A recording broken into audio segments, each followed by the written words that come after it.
Hi, Kemin. Hi. Hi, this is Leo. I'm sorry I didn't say that. Hey, Leo. First, yeah, and I'm good. I'm good, thanks. First, I think let's begin from like we talk a little bit about yourself. Like, who are you? Who am I? That's a question and a half. I'm still exploring who I am through various works of expression.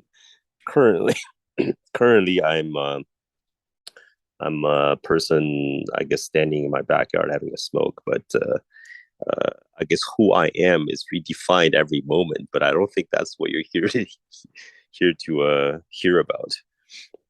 Um, the short answer is I am. My name is Kemin, Kemin. It's a weird spelling. It's not Kevin. It's actually Kemin is a Chinese name. 科民就是科学民主. In Chinese, it means science and democracy. And 科民, so 科民 is my real name. But when I came to Canada when I was a kid, um, they actually asked me if I want to get an English name like Richard or David. I'm like, no, man, my name has always been Kemin, Kemin. So I just want to keep my name, and that way I don't have to change my passport or anything. So that's the name. But then what's the name? Am I my name? My name is just the sound that you make to get my attention. So now you know that's my name, but is that who I am? I'm still not sure about. I guess who I am is this guy who blabbles on and then talks too much about not relevant things. That's part of who I am. And also, I'm making some music. I guess the music that I make, sometimes I really think about it. It's highly unnecessary. Like if it didn't exist, I think the world would be just fine. But I make it anyway because I'm compelled. I cannot help myself. I can't. I just think I need to do this. So I don't know what that says about me or who I am. I hope that answers your question somewhat. If not, makes people more confused. But if that's the case, then that's also a part of who I am.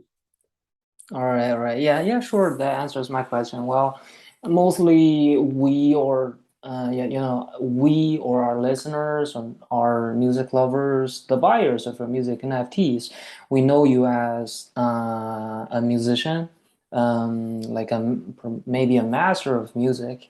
Well, at least when I first hear your song, like "Will Tears," that was like the first episode of our Sound of the Week.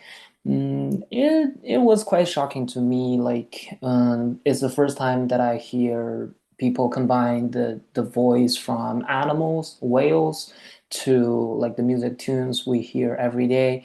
That's quite a new stuff. And yeah, I think that's what we need to know, like, for you as a musician. Okay, and now perhaps can you tell us about like who inspired you to do music? Because like according to my previous knowledge, like your family, like there are many people in your family who also does music. So it makes me quite curious, like who inspired you like the very, very first time to do music? Yes, you are correct in that my whole family, they're all musicians. From I was born into like this musician family. My grandparents, my parents, I have a lot of relatives, and my aunties, uncles are all musicians. My little sister is a musician. In fact, my entire musical family inspired me to do something other than music. I actually wanted to rebel. I was like, everybody in my family does music. I want to do something else. So I actually, they inspired me to become a magician. So I did magic for a while. But then, who inspired me to do music again? I would have to say is I don't know, it's one person, but there was this a conductor in China at the time. Nicholas Smith is a British conductor. He invited me to direct a musical. At the time, I was doing more magic or like stage performances, and he said, "Hey, can you direct a musical for us for the international festival chorus?" and they wanted to do a musical, and they wanted to start a children's choir called the International Festival Chorus Children's Choir. And the project that we decided on was Oliver. It's a musical by Lionel Bart, and it's a British musical, a classic about based on Oliver Twist by Dickens. And I thought this was a great project, and it was in 2008, before the Olympics, and so I directed this musical for them, and it was a great experience. And then after that, I thought maybe theater or musical theater, still it's music related, but I got back into things that are related to music. And then after that, I started doing more and more, I guess, music production for commercials. I did a lot of commercial gigs. Motorola at the time was still, a company, a cell phone company in China that was very doing a lot of commercials for them. Worked with some pop stars. And then it was another time. It was all commercial gigs, but then I didn't feel the was very expressive or necessarily convey. So aside from doing those, I decided to maybe write a show, a write theater. So I studied about writing musical theater, and that's what got me back into this musical world. I apprenticed with a songwriter, composer from New York named Louis St. Louis. He's like an old school. He wrote the song "Sandy" from Greece. I don't know if you know Greece, but anyway, like I think this is like really old school musical theater stuff, and so he kind of guided me and taught me how to write songs. And for a while, I really like to write like really. So the style is very old, sort of Broadway tunes, and I started writing songs. But a lot of the songs that I write are not really published. They're just like exercises. So that kind of brought me back to writing music. But I think I've always enjoyed creating music since I was a kid, even when I wanted to rebel against doing it as a profession.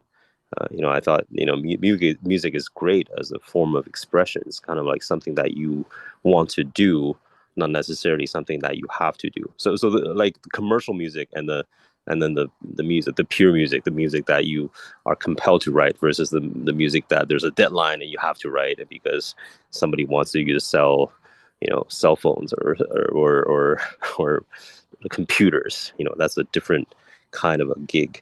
So yeah, so I guess the whale tears is completely just a random, um, I think alignment of coincidences because first of all, Jim had to send me this track where his friends went deep diving and recorded these whale sounds, and they were amazing. It's like a conversation between a parent and a child or something. So that's what I thought. And I don't know if I don't speak whale, but it's just like this conversation. I felt like the older whale was passing down to the younger whale some kind of wisdom, and also like a question about how the world is changing, and letting the younger whale know to be aware of things that are new in the ocean. Um, so that was the inspiration, and yeah, so it's there's too many sources of inspiration. I can't really pinpoint down to one person, but um, but I guess my grandfather is always a role model. He's he's a musician and a conductor, an educator. My mom is also very inspirational.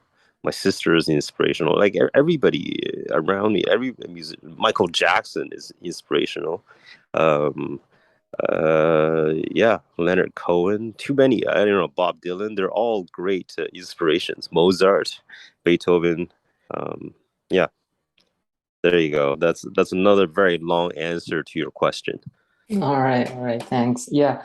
Well, that's kind of surprising. I thought like maybe the very first like influencer or the very first person who inspired you should be from your family. But yeah, then I thought, yeah, my family like my parents, they work in schools, they're teachers, and that makes me like quite how to say this? I don't feel like education suits me anymore.